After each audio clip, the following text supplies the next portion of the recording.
నమస్తే ఫ్రెండ్స్. ఈరోజు మన దేశానికి సంబంధించిన ఒక అతి ముఖ్యమైన విషయం గురించి నేర్చుకుందాం. సోదరులారా, భారతదేశం అమెరికాలోని ట్రెజరీ సెక్యూరిటీ బాండ్స్ను అలాగే బ్యాంకుల్లో కొంత డబ్బును భవిష్యత్ అవసరాల కొరకు అని చెప్పి దాచిపెట్టుకుని ఉంది. 2024 కంటే ముందు ఈ దాచిపెట్టుకున్నటువంటి సెక్యూరిటీ బాండ్స్ అలాగే అమౌంట్ ఏదైతుందో $242 బిలియన్ ఉండేది గవర్నమెంట్ బాండ్ రూపంలో, అంటే మనం బ్యాంకులు దాచుకున్నట్టు. కానీ భారత ప్రభుత్వం మెల్లమెల్లగా ఈ అమౌంట్ ఏదైతుందో దాన్ని వెనక్కి తీసుకోవడం ప్రారంభించింది. జూన్ 2025 కల్లా దాదాపు $15 బిలియన్ ఈ సెక్యూరిటీ బాండ్స్ని విత్డ్రా చేసుకొని అంతే విలువైన బంగారం, అంటే 32.22 మెట్రిక్ టన్నుల బంగారాన్ని కొని ఆర్బీఐలో నిల్వ చేసింది.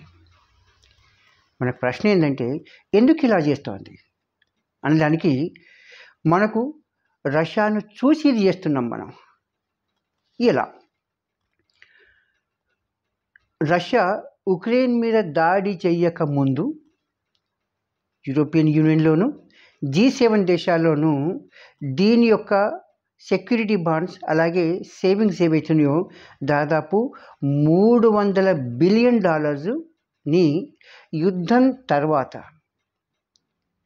యుక్రెయిన్ యుద్ధము కాంపెన్సేషన్ అని చెప్పి ఈ $300 బిలియన్ అమౌంట్ని ఫ్రీ చేసింది. ఏవేవి?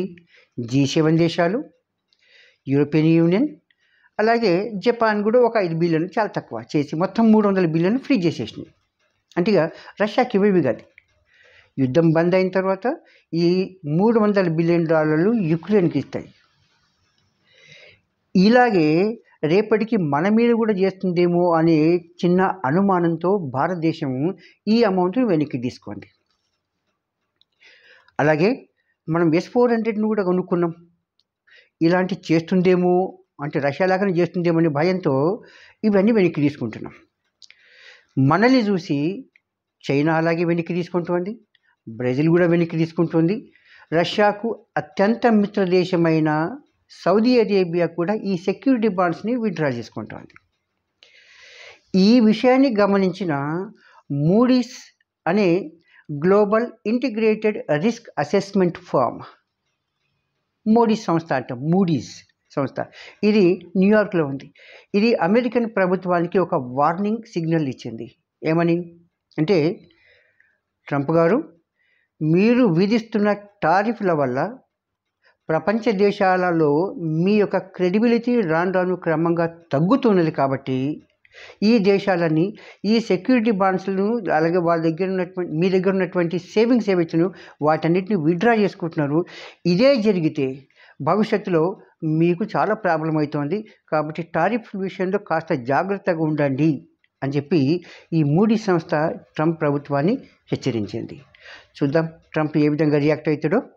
సో ఇలాంటి విషయాల గురించి తెలుసుకోవడానికి ఫ్రెండ్స్ మా ఛానల్ని లైక్ చేయండి, సబ్స్క్రైబ్ చేయండి, అలాగే షేర్ చేయండి. Thank you. See you again. Bharat Mata కీ జై.